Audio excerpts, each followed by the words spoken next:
The lengths parents will go to save their children. You're willing to try anything. Kaylee Hardick, just 12 years old, fights for her life after contracting parasitic meningitis. The lump is kind of releasing a little bit that I've felt in my chest all week. And it's all because her little girl Kaylee is showing signs of improvement.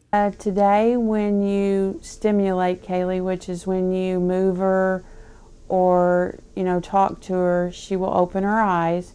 Kaylee's presiding physician, Dr. Michelle Moss. She was on 5 different medicines, and after all 5 of them were started, then the parasite is no longer found in her spinal fluid. One of those medicines, an experimental anti-amoeba drug, never used at this step in the process. And if it works, as it seems to be doing so far, Kaylee would be the 3rd person in the world to survive this infection. The drug was sent to Kaylee from the Centers for Disease Control. We believe it works by basically causing the amoeba, the cell of the amoeba to burst. Dr. Jennifer Cope with the CDC says part of why Kaylee's life may be saved has to do with timing. It has been used previously for a Naegleria infection. However, it was used much later in the course of that infection. I think the difference was the different medicines that she's on and this new drug, but more importantly was that she got treated incredibly fast. When you're told, this amoeba is 99% fatal, you're thinking, I've got to do whatever I can to save my child. This mother says for now they'll take it hour by hour, day by day. And perhaps the best medicine of all, she says.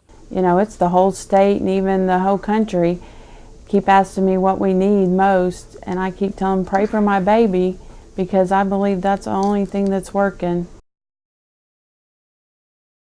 It is unimaginable that one family could be faced with so much. Dad's reassured me that Kaylee will be fine with him. With her 12-year-old daughter Kaylee fighting with each breath, Tracy Hardick now headed to Texas to get treatment for stage 4 breast cancer. My appointment's Friday morning. That was Tracy when we interviewed her Monday. I spoke with her again Thursday by phone. Well, my doctor here has been treating me so long that it keeps coming back. And he just says I'm so young, and he would rather send me somewhere where maybe they have something that would work and keep it gone longer, in remission longer, because he doesn't want it to spread to somewhere like my organs. So we're going to try to move and stay ahead of the game. As any mother would, Tracy does not want to leave her daughter, Kaylee. It's been very hard. A lot of tears have been shed about having to leave Kaylee, but I've come to the conclusion that I've got to be well to be able to take care of my baby when she comes home.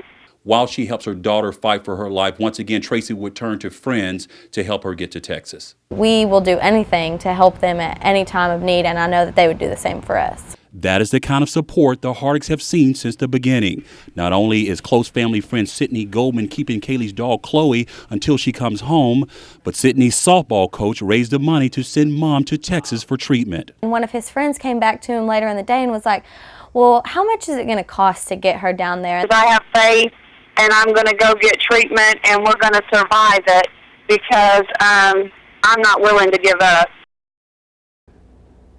Well, Phil, you can tell how much Kaylee is loved when you see how her classmates are stepping up to the plate. They pulled out those lemonade stands that we all love. They're even selling these neat arm bracelets. It's all to help bring Kaylee home. Kaylee! Kaylee! She's been a real friend. She was fun, and she was nice and helpful. A friend to spend time with, to talk to between classes, and don't forget every young person's favorite time in school. At recess. 12-year-old Kaylee Hardick still in critical condition Saturday after contracting parasitic meningitis. Doctors believe the little girl from Benton caught the infection while swimming at a local water park. Kaylee would be the 3rd person to ever survive this infection, and now on an experimental drug, Kaylee's already exceeded everyone's, including doctors' expectations. And Mom was like, they don't think she's going to make it through the weekend. That's Kaylee's sister Jessica describing the frantic call her mom made to her from the emergency room. Doctors told Kaylee's mother, Tracy Hardick, who's battling stage 4 breast cancer, that by Saturday, Kaylee would be unresponsive. She was responsive Saturday. She was responsive unresponsive Sunday. And that, Jessica says, is when the miracle began. Now, 2 weeks later, Kaylee is responding on command when nurses ask her to squeeze their hands. I mean, she's doing so good. And while she fights with every breath, her classmates are fighting with her. We just looked up on the internet and found a website. And so Anna Claire Burrow and Kaylee's other classmates sell wristbands and lemonade, and it's all to Raise money for Kaylee's family. Oh my gosh, it's crazy how many people actually turned out and showed up to show their support. And they say they'll continue to hold their arms around her and the Hardick family until Kaylee comes home. Kaylee! Kaylee! And all the kids out there today raised $2,400 for Kaylee's medical bills. They'll be at it again tomorrow. You can catch them at the Shoe Carnival in Bryant at 11 o'clock. Phil?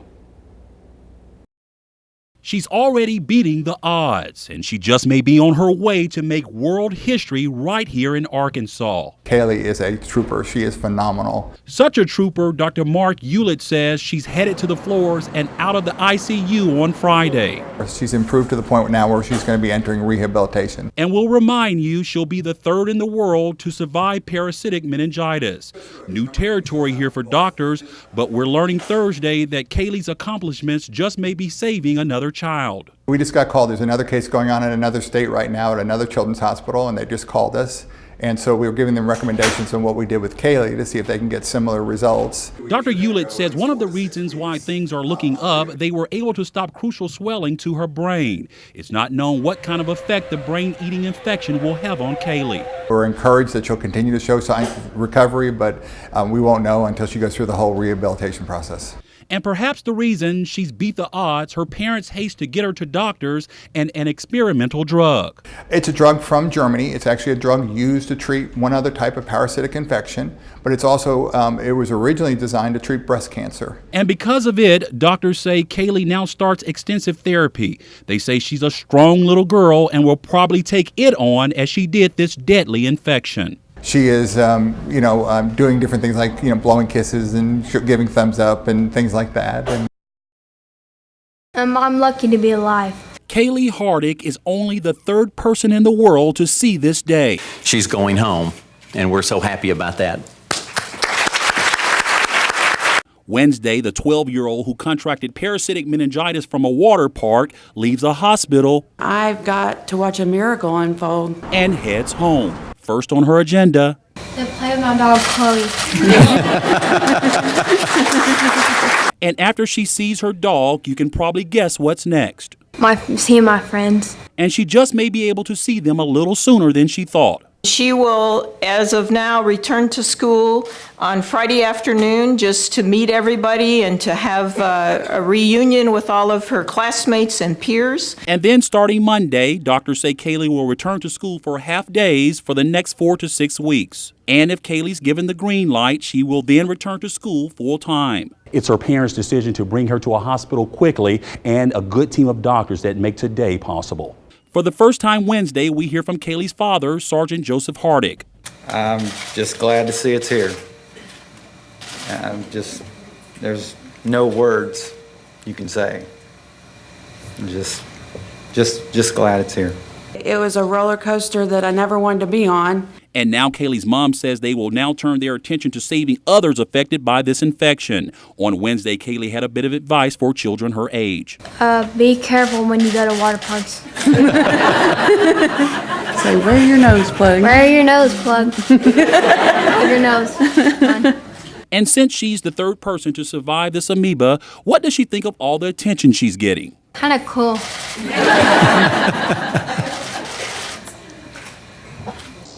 I tell you, it just keeps getting better. 12-year-old Kaylee Hardick today took part in a parade. She led the way. The city of Benton has stood behind her from the beginning, and for the very first time, her classmates get to see her. I'm just excited to see everybody. Just one look at the odds this little girl faced, and it's no wonder the city of Benton is happy this day. 55 days ago, the odds said she wouldn't see it. 12-year-old Kaylee Hardick is the third person in the world to survive parasitic meningitis. And on Thursday, a day after leaving the hospital, Kaylee leads a parade, and her message is simple: thank you. I just thanked a few people, not the whole school. And not just her school, but the elementary school and passersby on the street line up all to get a look at Kaylee. It was the greatest feeling that I could imagine. It's been a long 55 days. On Wednesday, Kaylee told us that the first thing that she wanted to do was see her little dog, Chloe. Well, she says she got that chance, and Chloe couldn't have been happier. Yeah, that was nice to see Chloe. A close friend kept Chloe until Kaylee got better. She calls her little dog's response at first sight priceless. She acted all excited. Did she? Yeah. And as she starts to do the things that all 12-year-old girls do, on this day, Kaylee's mom, Tracy, says the support today from Benton is a little overwhelming. And this here, I just want to thank everybody because it's made me cry. It's wonderful. And although her parents were her biggest supporters, her mom says there were days they feared that this day wouldn't come. Did you think this day would come? Yeah, I'm so glad it did. And although Kaylee starts school on Monday on a part-time basis, she will go to school tomorrow just to get some of the hoopla out of the way. Doctors thought that would be best. And so another big day for Kaylee Hardick. In Benton, Daniel Wilkerson, THV 11 News.